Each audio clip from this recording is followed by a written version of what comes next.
The Egg by Andy Weir. You were on your way home when you died. It was a car accident. Nothing particularly remarkable, but fatal nonetheless.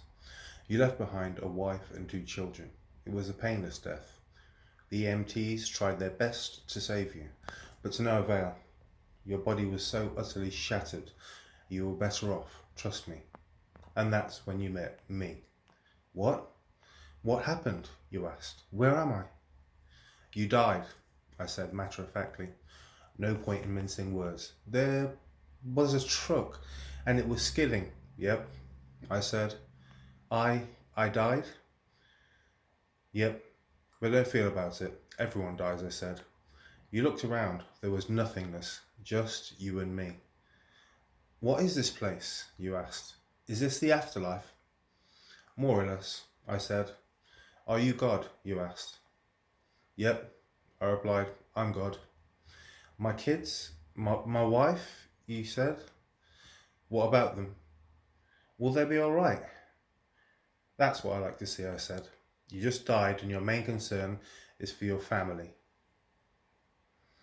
That's good stuff right there. You looked at me with fascination. To you, I didn't look like God. I just looked like some man, or possibly a woman, some vague authority figure. Maybe more of a grammar school teacher than the Almighty. Don't worry, I said. They'll be fine. Your kids will remember you as perfect in every way.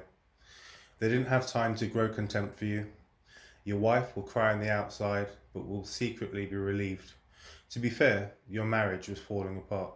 If it's any consolation, she'll feel very guilty for feeling relieved. Oh, he said. So what happens now? Do I go to heaven or hell or something? Neither, I said. You'll be reincarnated. Ah, you said. So the Hindus are right.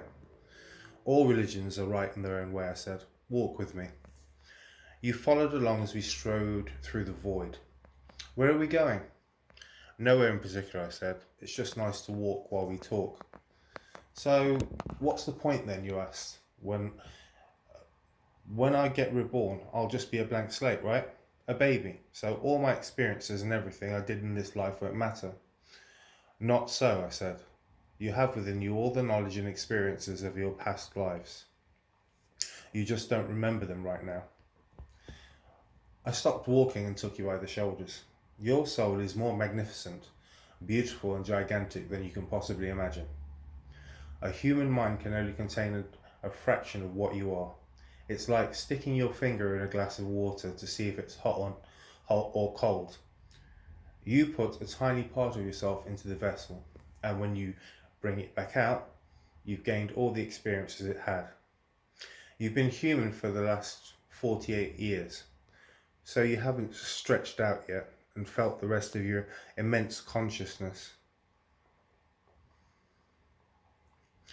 If we hung out here for long enough, you'd start remembering everything, but there'd be no point of doing that between each life. Remembering everything, but there's no point to doing that between each life. How many times have I been reincarnated then?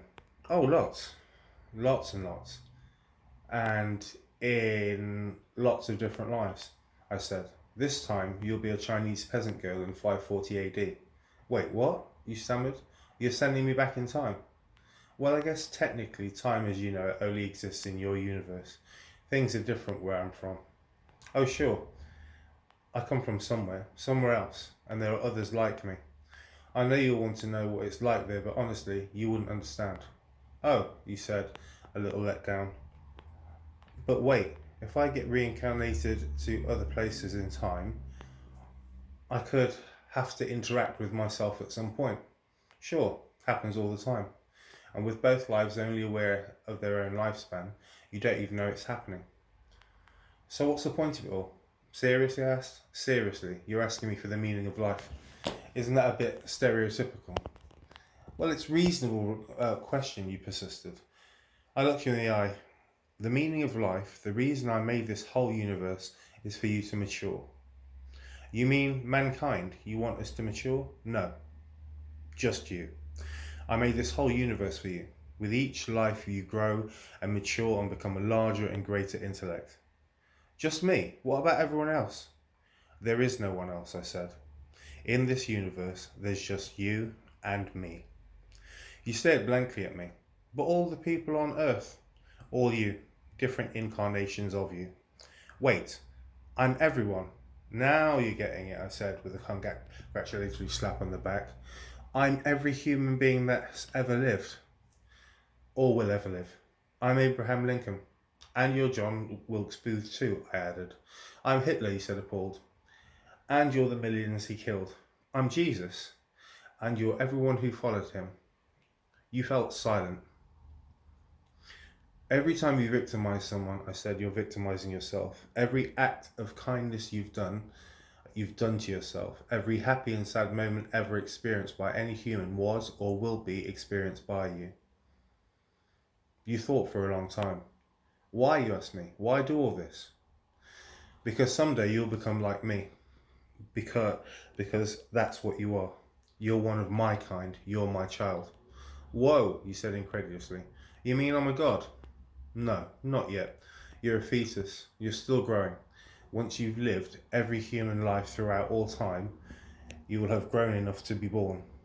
So the whole universe, she said, it's just an egg, I answered. Now it's time for you to move on to your next life. And I sent you on your way.